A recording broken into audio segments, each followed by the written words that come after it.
Ladies, stay away from your coochie. Stop masturbating. Gegelin. Yeah, it's time. Skutani. Akusithi sodwana ladies. Nabo bhuti bayakwenda. Shaya indlu apho. But kakhulu thina ladies. Kuyasiphatha. Nami kuyangiphatha shem. And it's very nice. To masturbate, yes, it's very nice.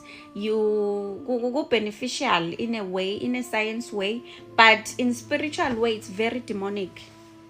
Yes, to discover yourself, it's very perfect, but spiritually, it's very demonic. So stop touching your coochie, stop rubbing your bin. Yekela nje kutihlikihla libhontshisi, yekela kutishikisha, yekela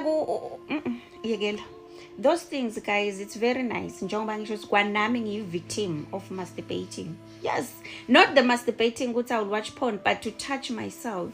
Mina nje I know where my sensitive spot is because I've been touching myself, you know. But this thing, it's very addictive and demonic. Once you know ukuthi uyati la, this is my sensitive spot, and your partner nasakwenda uqasi and angafiki khona ngeke uzuchama. That's the disadvantage about knowing your body, knowing, understanding yourself.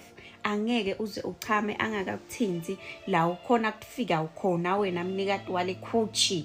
Ne?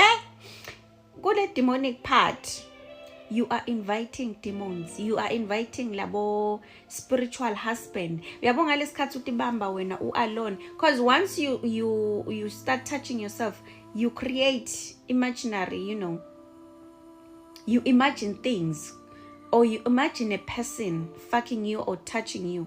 So once you do that, you invite the demonic spirits to your mind, to your soul, to your body. And the letimvo imagine when you think you are masturbating and someone is fucking you, someone nyalo is uyagudla. Those spirits, you invite them. Bese tiba control. But tokolo shibanilala nje because they know you.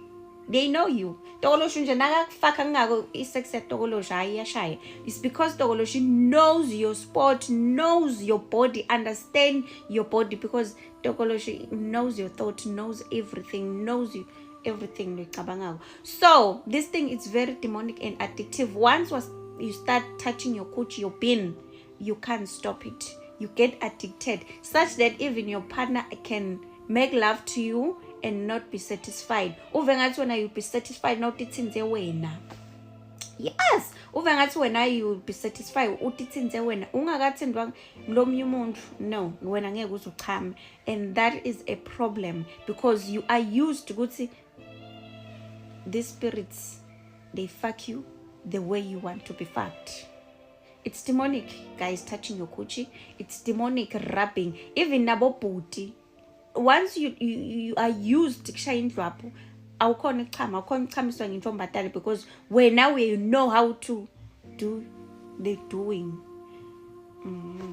So be careful. Be careful.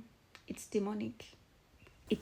Hello Mzansi, welcome to Mgosi waseMzansi. Nangisizwe send message libalekile to bantu besifazane rad uthi anikeleni lento yokudidlalisa, or because that thing kahle i demonic.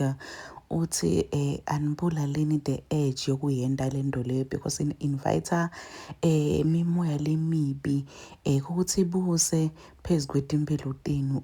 Uthi njena yekeleni lento leyo because uthi baningi bantu labayendako and ayise right.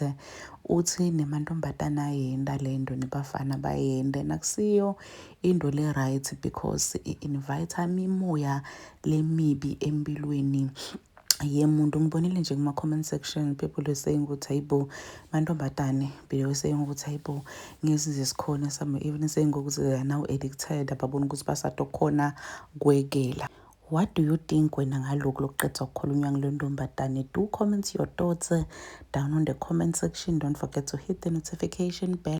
I will see you on the next one. I'm signing out. Goodbye.